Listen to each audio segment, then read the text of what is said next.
Be sure to read and follow the safety guidelines to protect your computer from potential damage and ensure your personal safety.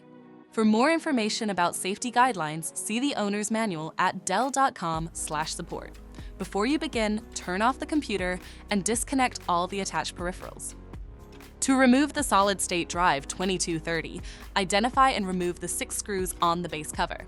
Loosen the 2 screws at the back of the cover and pry the cover away from the recess points near the hinges.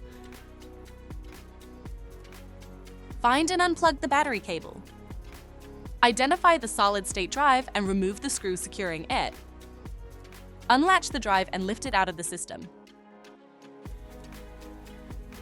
To reinstall the solid-state drive 2230, place it back in the system and relatch it.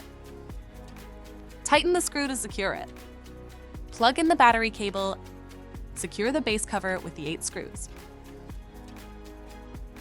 For more information about your Dell system, visit dell.com/support.